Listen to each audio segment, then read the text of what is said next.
Good morning. So, as Pierre David just said, I'm Stephane Graber. I work at Canonical on the Elixir XD team. I'm the project leader for all of those projects, and I've been for a number of years now. Today, we're going to be talking about container and container security specifically. First thing first is what are containers really? Container is effectively system level virtualization.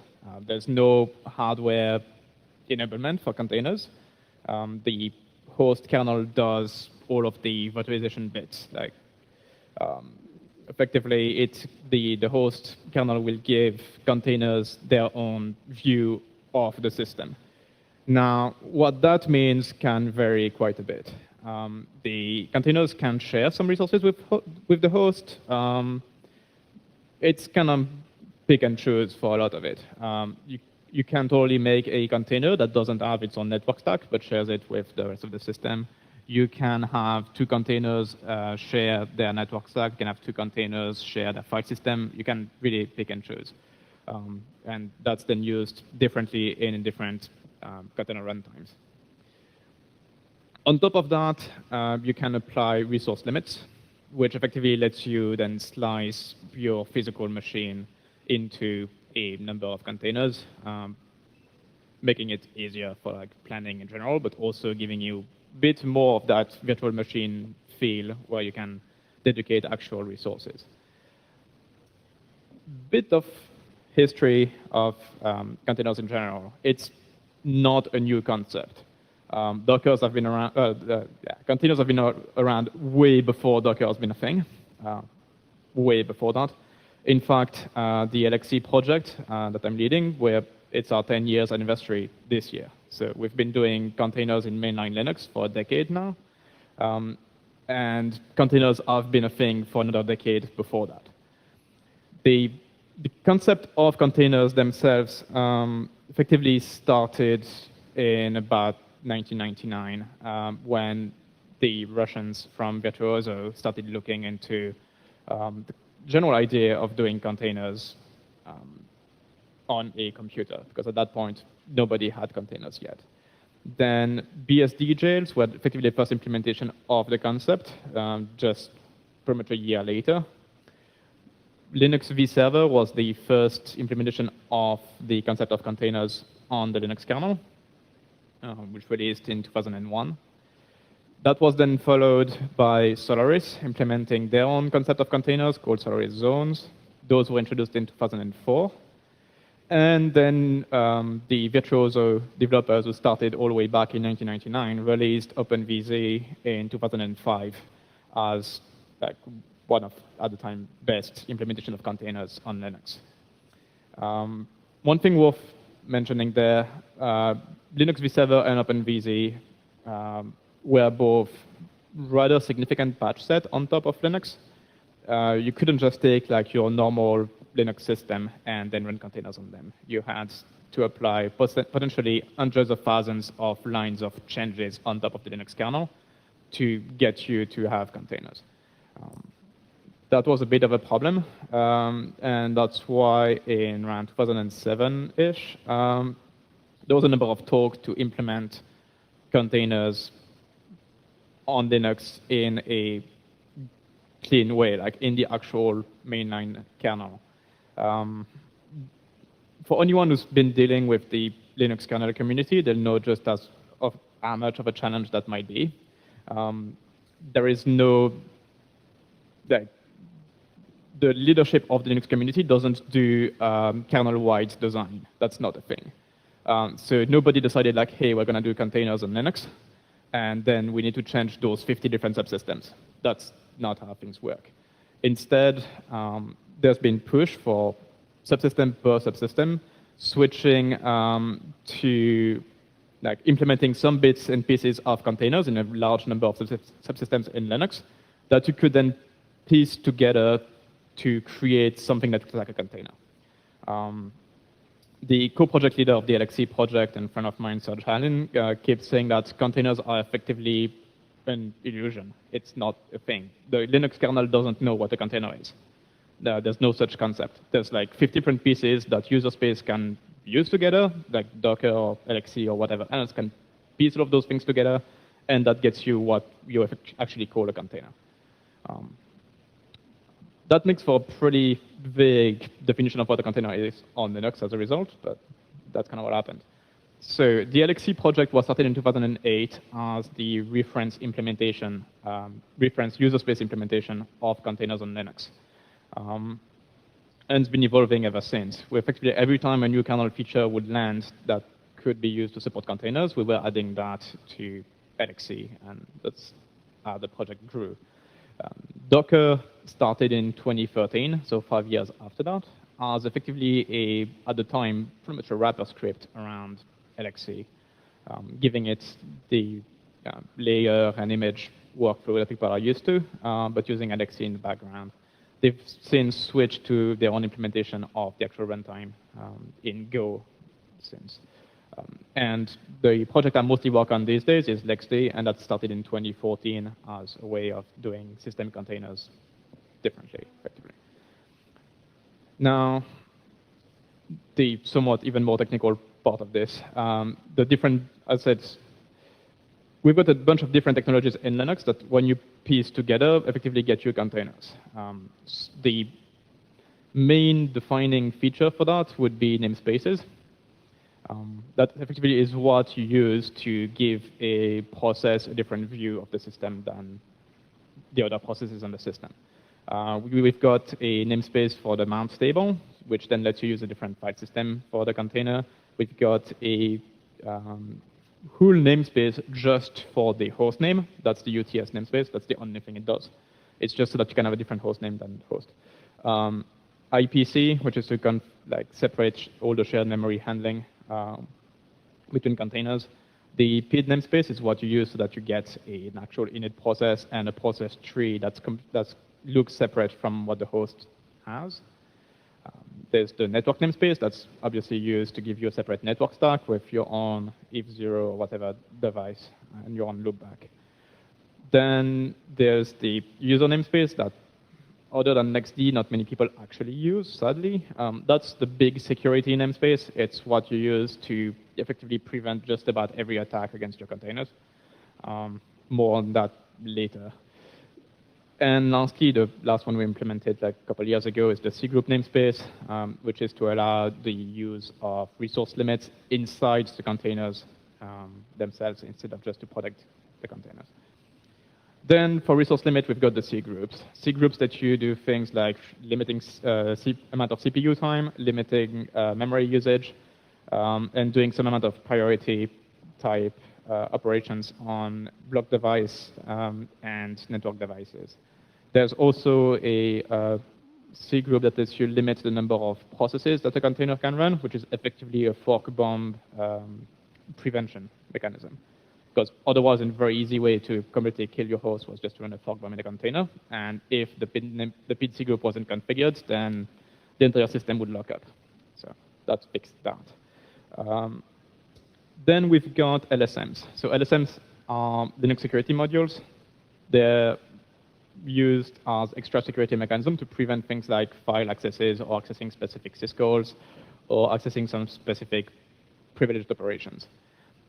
The ones that relate to file system accesses are typically AppArmor and SC Linux.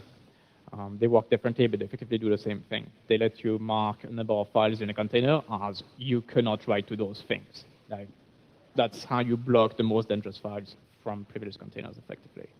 SecComp lets you filter syscalls. So any syscall that you think might be dangerous, you can completely block it from the container. And lastly, capabilities let you turn off a whole bunch of kernel APIs in one shot in a very badly defined way. You've got a fixed list of capabilities that exist, but what they actually do is not necessarily well defined.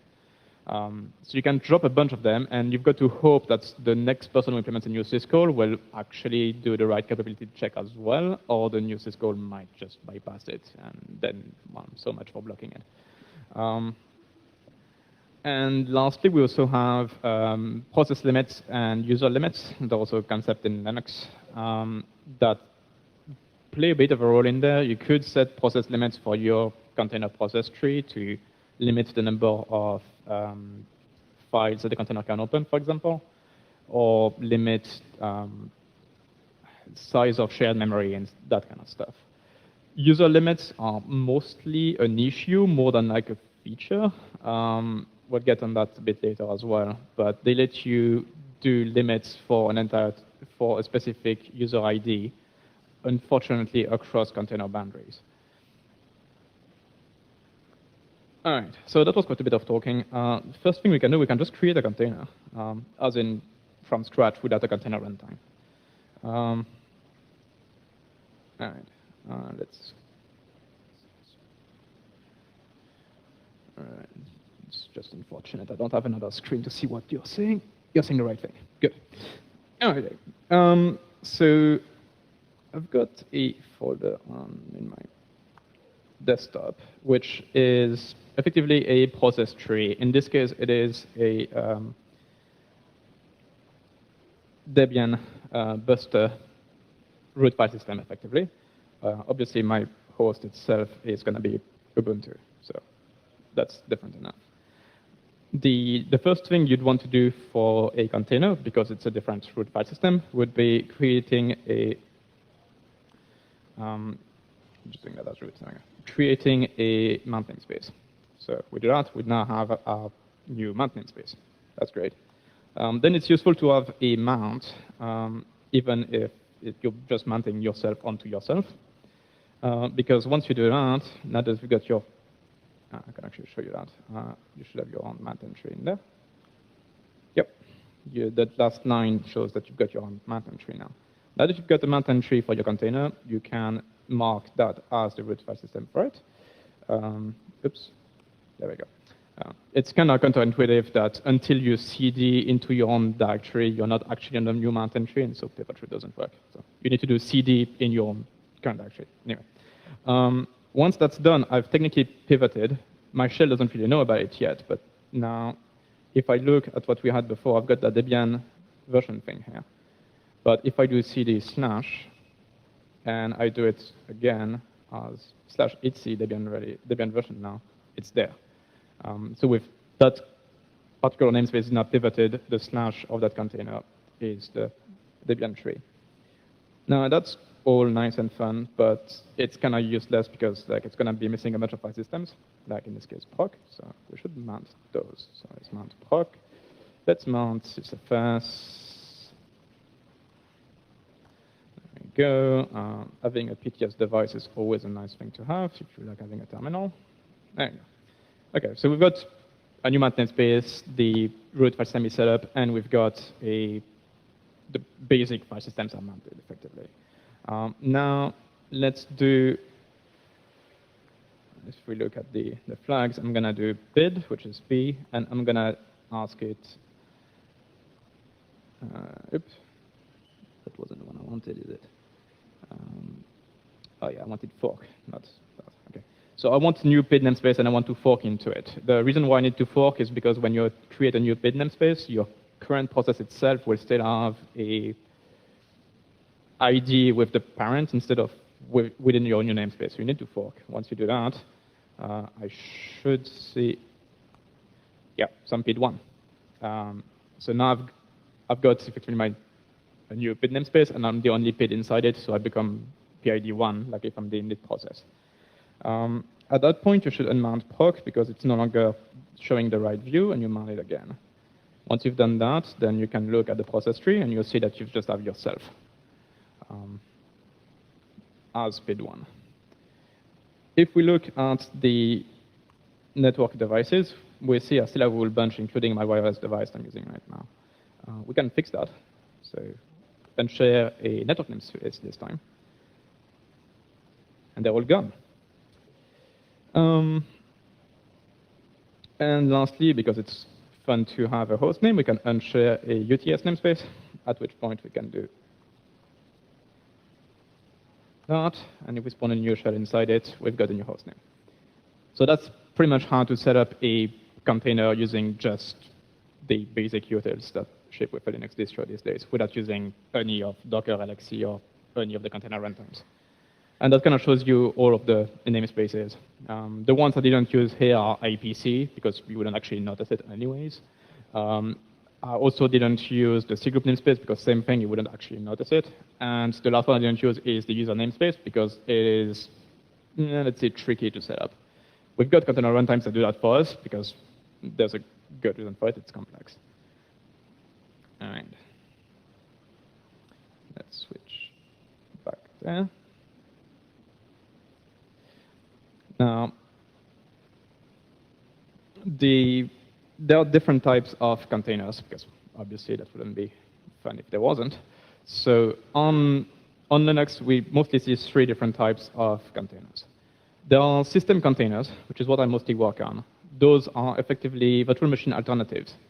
They don't require any change to what's run inside it. You can effectively take any physical system or any virtual machine or anything you've got and just stuff it in there, and it's going to run exactly like if it was a virtual machine. Obviously running the host kernel, but that's not actually a problem, so long as it's Linux. The other type of container, which a lot of you are probably familiar with, are what we call application containers. Those are things like Docker. They're effectively a means of distributing applications, and because of the way they're usually managed, tend to be a bit more ephemeral. They tend to be ideally stateless. They're pretty throwaway. Whereas your system containers, you will normally run like your normal system management tools, monitoring, run your updates, apply security updates, so all that stuff exactly like a virtual machine.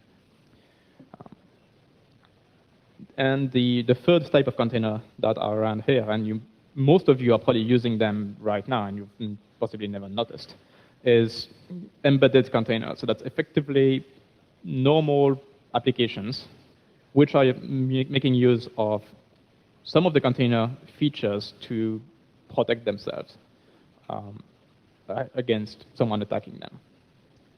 So let's look into some of that. Switching back to, where's this mean? There we go.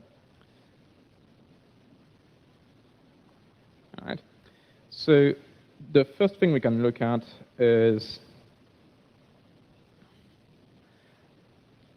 it's a system that's running a Docker container. We're seeing it's an Nextcloud container that's running. If you look about halfway through the screen, you're going to see Docker containerd running, then Docker containerd shim, then effectively Apache running inside it. That's Nextcloud running for you, and that's it. There's no actual init process in there. There's no syslog. There's no cron. There's none of any of those things. So that's an application container. It typically runs 1 or maybe 2 processes. You don't usually go in and apply updates through the package manager. You just replace it with a new copy of the image. The other type would be a system container. So let's create one of those. Call it C1. So this one's going to be created using Ubuntu 16.04 as the image. There we go. And if we look at that, it's starting now. It's doing the HTTP. There we go. So it's the tree at the bottom. And it looks a lot more like what you're going to have on your laptop or normal server. See, it's running an init process. It's running journald, it's running udev, it's running a DHCP client, it's running a syslog server, it's running cron, all those things. You can enter that container. You can apply package updates, install packages as you normally would. You can run your configuration manager. It's effectively exactly like a virtual machine, except it's extremely cheap compared to a virtual machine. And the last type of container would be if I look at my own laptop. And oops, this one is a little bit messed up because that was my Debian thing. Let's see now. Yeah, there we go. OK, so Chrome, for example. Let's look at one of the processes from Chrome. So if one thing you can do on Linux, that's not always super easy to compare, but like if you look at proc self ns, it's going to give you all your namespaces and an ID for all of them. Now let's do the same thing with the process from Chrome. There we go. And if you start comparing them, you'll notice that Chrome's got a different network namespace. It does have a different PID namespace. It does have a different PID for children namespace, which comes with the PID namespace. It does have a different user namespace. and it shares the UTS namespace with the host. The reason why they do that is because of sandboxing. This thing is effectively a rendering process for Chrome, which means it's got no reason to ever connect to the internet. So even if you try to attack the rendering process, you won't be able to get out. The only thing that this process will see, if we go attach, yeah, we want the PID namespace from whatever process it was, 1.8. Okay.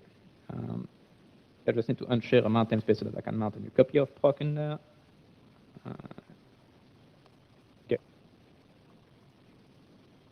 Okay, so that's what the Chrome process would see. It only sees itself running as the user. It doesn't see any other processes. It cannot try to attach or do anything to any other processes because it just doesn't see them.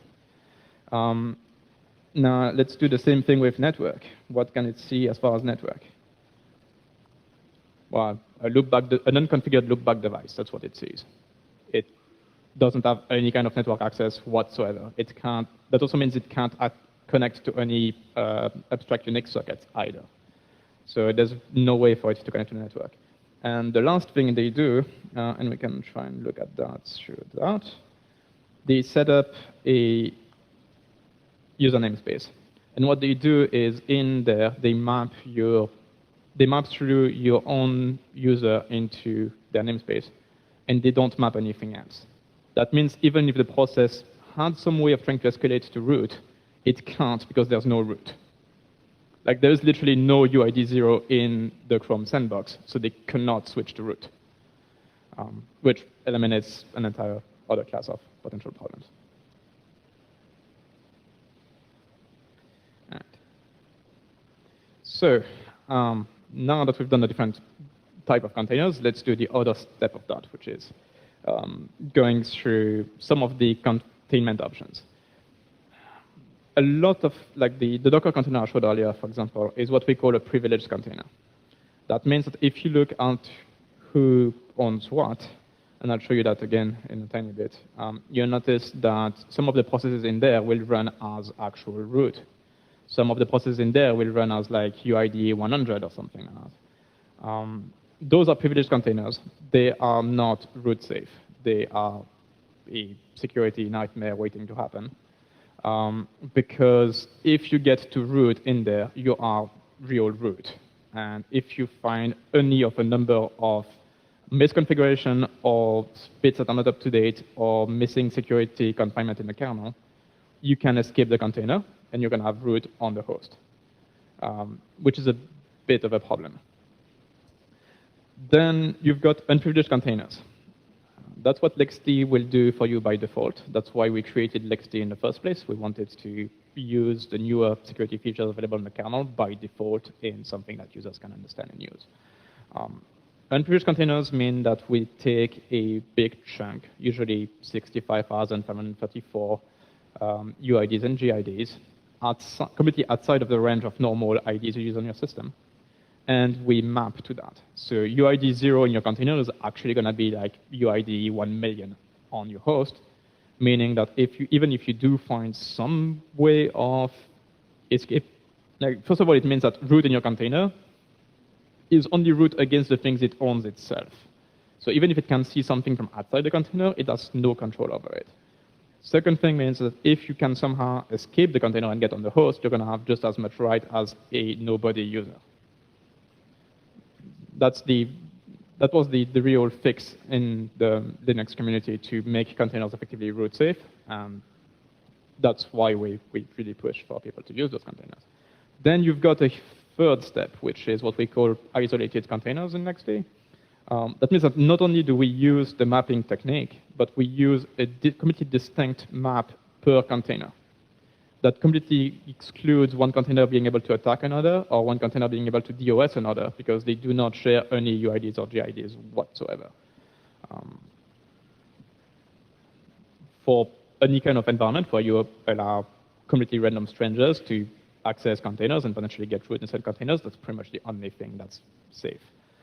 Otherwise, it will be safe as an unprivileged container in that it will not be able to attack your host, but they will sure be able to DOS themselves.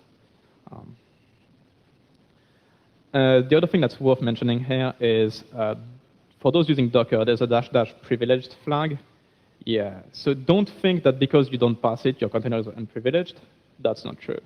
Docker is privileged by default. -- privileged means it's so privileged that it's like a security nightmare. It effectively turns off a number of default confinement options on top of their privileged containers.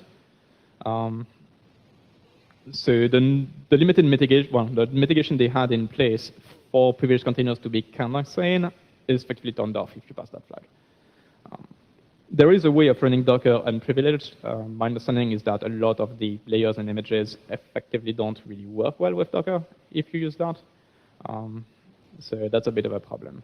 One alternative that works is actually running Docker inside the LXT container, because then it thinks it's privileged, but it's not. And things tend to work quite a bit better if you do that, actually. At least it works a lot better than running Docker unprivileged itself. So a few things about like why privileged containers are a terrible idea, and it's kind of your grocery list of stuff you need to address if you write a container runtime to make it vaguely sane. The first thing is you need to be using AppArmor or Linux to restrict access to proc and sys.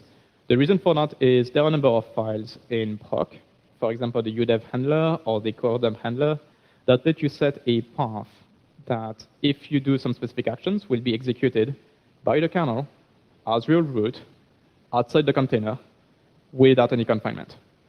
So if you can write to those files, you're screwed. Like, you just trigger the action and you run as real root on the host. So those files must be blocked at all costs. The other thing that's always kind of funny is sysrec trigger, which if you don't block, then the user can do like a memory dump or can reboot your system or do other potentially interesting things like that. That one you usually want to block as well. But there are a whole bunch more of those. Like a privileged container that's not properly restricted in /proc will be able to like reconfigure memory mappings. Yeah, I don't like that. There's probably like, I don't know, 2,000 files under proxies that are a terrible idea just thinking about them. /sys is kind of similar. It does allow to trigger udev, which combined with the proc issue I just mentioned, lets you effectively run any code you want as root on the host. But it also allows you direct PCI access, which means you can effectively DMA your way out of the container. So you need to block /sys as well. Then we've got some interesting system calls, let's say, like legacy system calls that have been causing issues to people in the past. There was a exploit a while back called Shocker, which was effectively a way of getting out of a Docker container. It was using a little used syscall called open by handle at. That syscall is pretty interesting because if your container is based on a bind mount, you can get a handle on a directory inode. And then the kernel will very nicely let you ask for a relative path to that. So say you're in your container and you open /, you get the inode, and then you use open by handle add to ask for ///// a bunch of those. And what you get is actually a handle onto the real / of your system, which then lets you throw root into that, and you're out of the container, and you real root out of the container. So obviously that syscall is now blocked everywhere. That thankfully we've got seccomp. So unless you're using like a completely new container runtime that someone wrote over the weekend, you're probably fine. Most of the big container runtimes have fixed that. There's been CV assigned for that, and it's been fixed for quite a while. The other obvious attacks is if you don't configure cgroups properly, your privileged container will totally be able to make node dev SDA and then can write directly to your disk. So that's bad. And same thing with TTY devices. So the container could make node dev TTY1 or something, and then they can directly read and write to any of the TTYs on your system, making it very easy to eavesdrop on you, get your password, inject whatever they want in your shell. It's great. So obviously, you need to configure that properly as well. Then there are two kind of like big hammers you can use to block a bunch of things. Privileged containers by themselves should be fine if no process runs as root in the container and you don't have any setuid binary that lets you go back to root. At that point, you don't actually have any privileges. You can still do some amount of dosing by using your limits, but at least you can't escalate back to root. So that's good. That's the approach that's effectively used for applications on Android. Each application runs as its own UID and GID, and that's how they do most of the privilege separation. The other hammer I mentioned earlier was capabilities, which you can drop a bunch of them. Like you can drop capnetadmin or capsysadmin that will block a lot of stuff, except when they don't. So it really depends on everyone in the Linux community doing their homework whenever they add a new kernel feature and adding the right is capable check in the kernel. If someone forgets any, then there's no capability check and you can run it. So it's a useful tool, but not something you want to entirely rely on because there's going to be those number of cases where it's just not going to do anything for you. And some of the other issues that we have effectively fixes for. The first one, as I mentioned, is you can set a user limit in a container. That limit will cross container boundaries because it's tied to a given UID. So say you could have 2 Docker containers. They each run the same workload. If you've got control in one of them, you can set a user limit on your current UID, which is going to be the same UID in the other container. And then you could set the U limit that says, I can only spawn one process. And that prevents the other one from ever spawning a subprocess. The kernel just ties it to a global UID, and it crosses into any containers. So you can have a container affect the host effectively, or you can have a container affect another, unless they are isolated containers, which means unprivileged with non-overlapping UIDs and GIDs, in which case you avoid that issue. There are also a category of attacks that have been fixed somewhat recently. That was effectively a timing attack against executing processes inside the container. The way a process is injected inside a container is by attaching to its namespaces, then dropping a number of privileges, applying the security labeling, and then at the last thing, change to the right user in the container, and then exec the task you want. The problem you've got is between the time it enters the container and the time it execs, it is technically in the namespace of the container, but still runs as real root. And because of the way security checks were done in ptrace, a process inside the container could see that process appearing as real root for like a few milliseconds.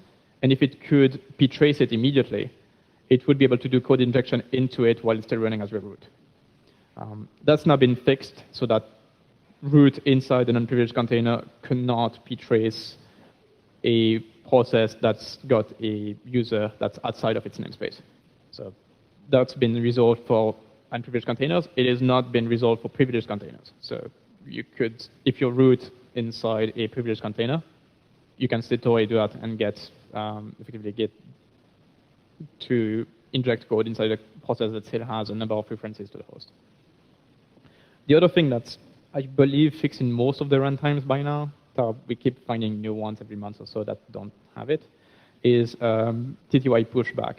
So that means that unless the container runtime effectively creates a pair of console devices, one that's inside the container, one that's outside of it, and then mirrors traffic between the two. If you don't do that and you don't strip escape sequences, a process inside the container can write escape sequences that actually inject code inside your prompt from the attaching process.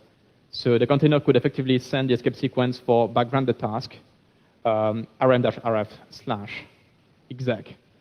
And as soon as you exec the task in the container, that backgrounds your shell, runs that as your current user, and you're done. Alexi has had fixes for that for like the past 3 or 4 years now, but we noticed like runC didn't have a fix for that as of like 2 months ago. So it's still something that like every person who writes a container runtime's got to think of all those things because they are not kernel security issues. They are things that user space must do right. And there are a lot of those.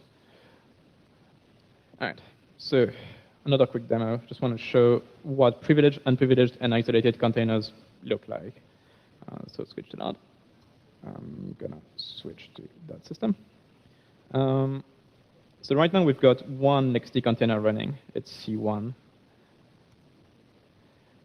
If we go see at its process tree, which I think is at the bottom, we see it's, if you look at sbin init, it's running at as UID 1 million. So it is an unprivileged container. It is running with a static map. So if I launch a second one, called C2, it's going to use the exact same map as the first one. And there we go. We can see the beginning of C2 and C1 both running as 1 million. So that's not so great because it means C2 can technically DOS C1. That's why we've got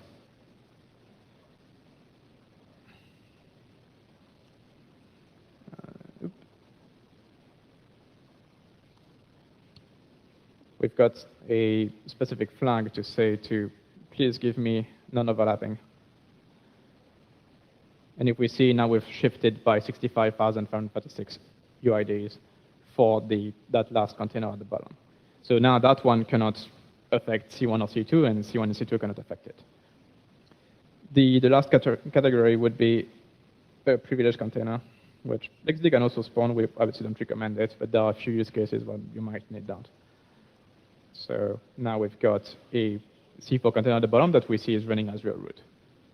So that's your 3 container types running there.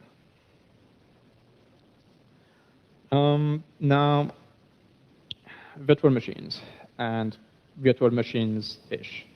So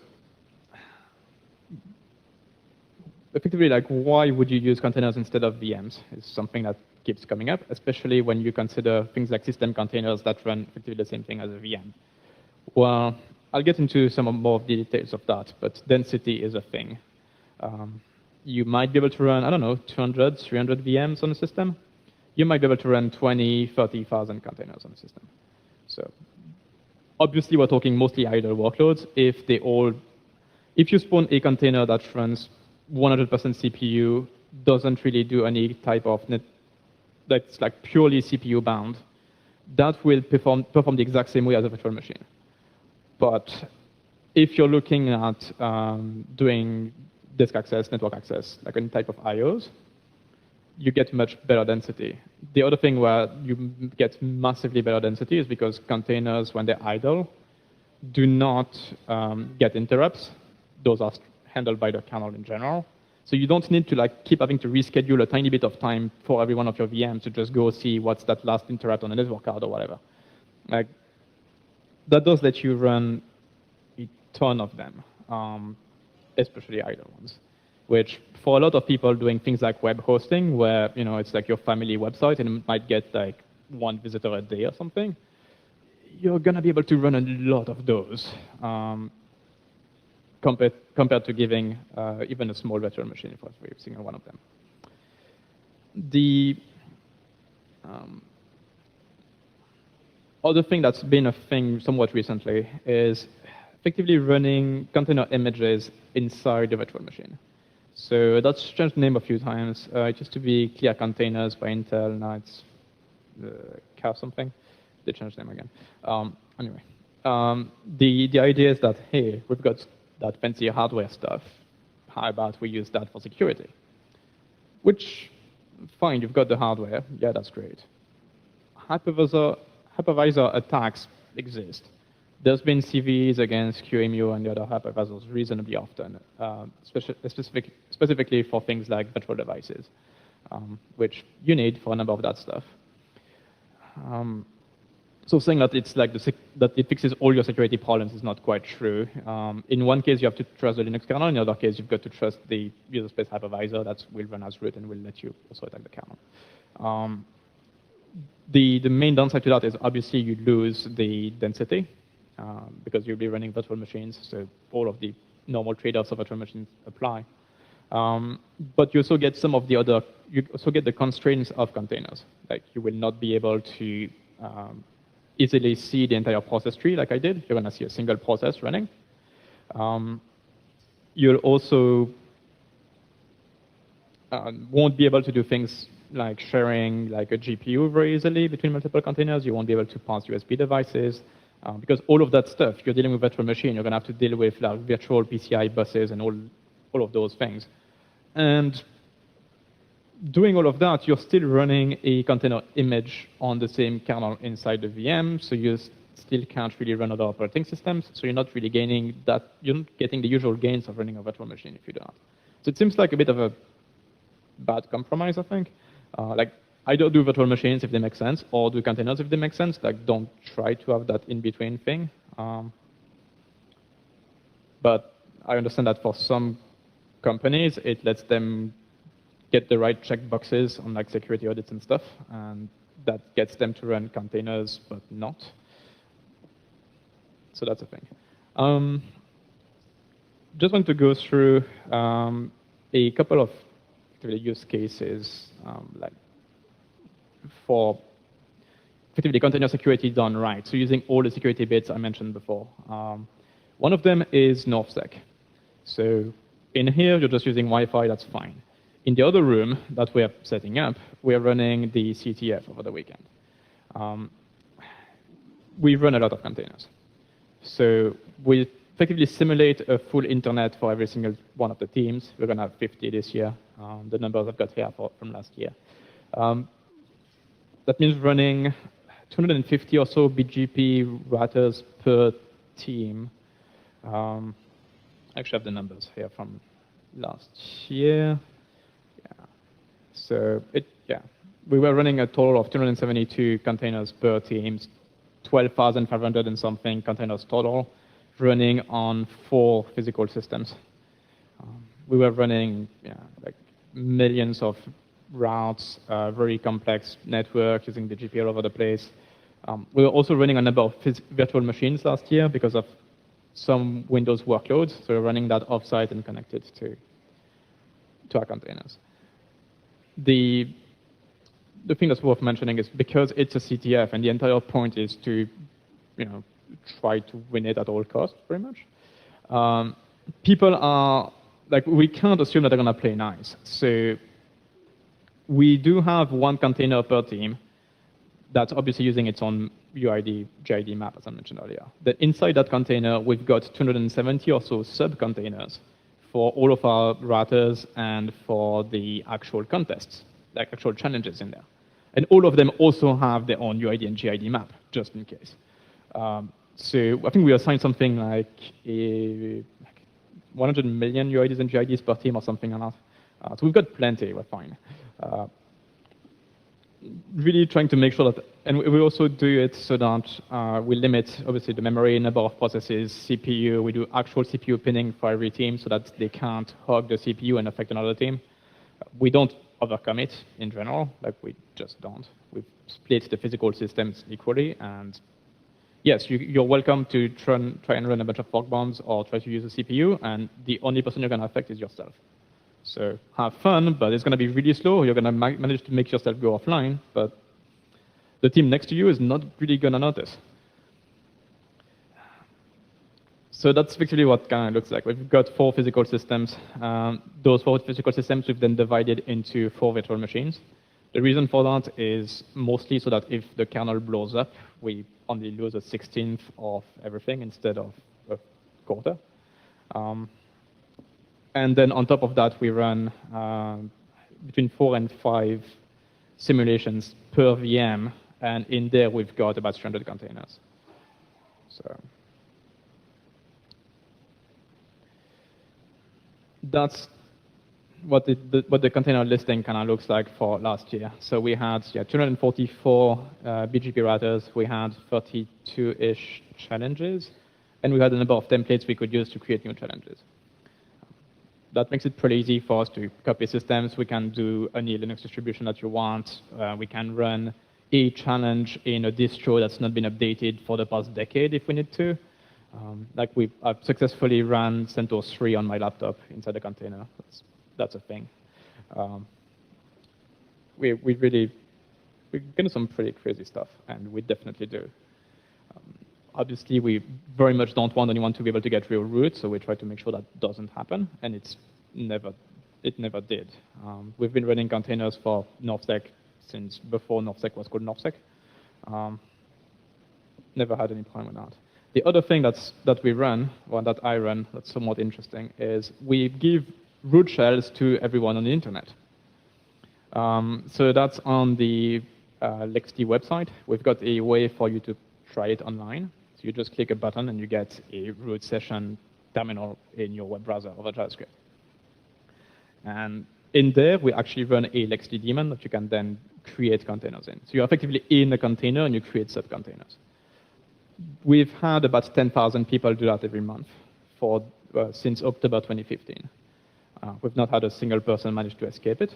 At the beginning, we had a few people try to DOS it unsuccessfully. The only thing that happens, like if you try to run out of memory or if you try to run out of processes, the kernel out of memory killer will be very happy to kill your entire container, and you're just out. But everyone else is perfectly fine. We run up to 32 users at the same time on the system. We give them a single CPU. We give 256 megs of RAM. I think 5 gigs of disk space or something like that. And I think we cap it at 200 processes. So if you exceed 200 processes, then you just don't get any new bits. And if you exceed your memory allocation, random stuff's going to get killed by the kernel for you. So that random stuff might be your terminal. All the containers are obviously isolated. The machine itself is throwaway and redeployed every day just in case. But we've not had any problem with that, except in January where we took the service down for a few weeks for obvious reasons. Now, just a quick recap before we take questions. First thing is, like, not all containers are created equal. You do have to keep in mind that you've got privileged containers, unprivileged containers, and isolated containers.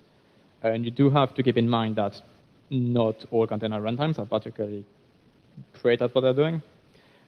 And that privileged containers, there's a big variety there too. You might have a privileged container like the ones that we run in NextD, for example, where, to the best of our knowledge right now, there is no way of escaping them. If you run it on Ubuntu with AppArmor, seccomp, all those bits enabled, which we do by default, there is no way of getting root on the host that we are aware of at this point. That's not to say there won't be, and if there is, there's no guarantee that we'll be able to fix it, which is why we don't call it root safe, because it is not safe by design. It is an unsafe design that we've patched as much as we can to make it safe. That's also what Docker does by default, so there may be something you can do there. And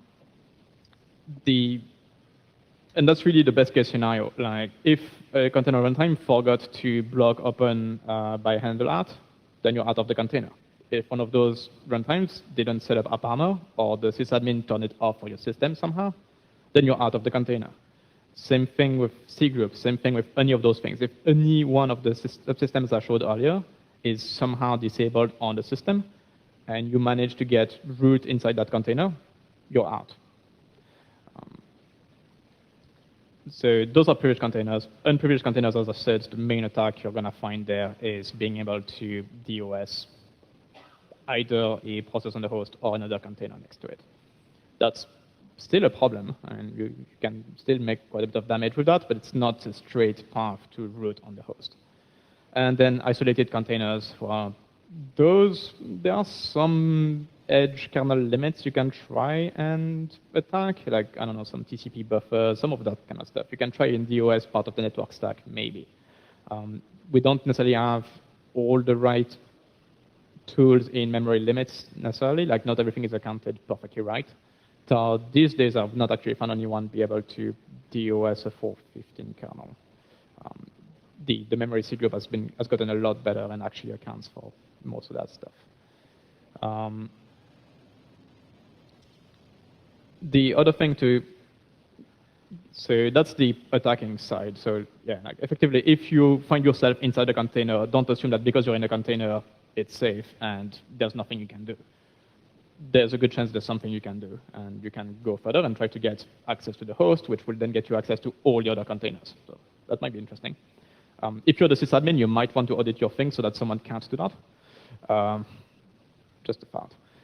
And if you're running production containers, well, really, kernel live patching is your friend. You really should consider that.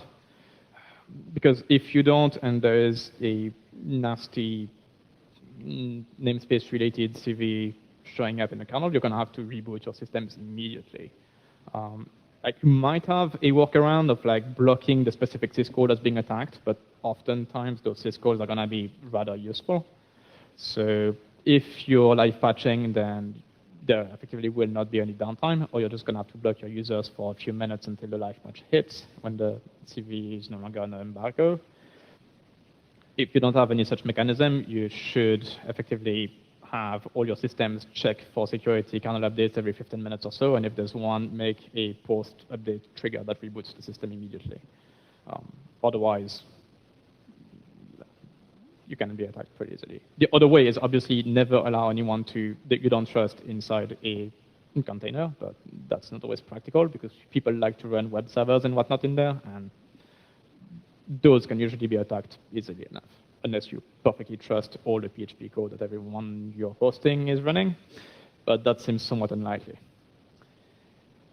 All right, so I think we've got about 10 minutes for questions. We'll also the link to that website I mentioned earlier to try it online. We also have like a bucket load of LXD stickers in the entrance on tables and at the bar. So if you want to get some of those afterwards, you can do that. And contact info and stuff.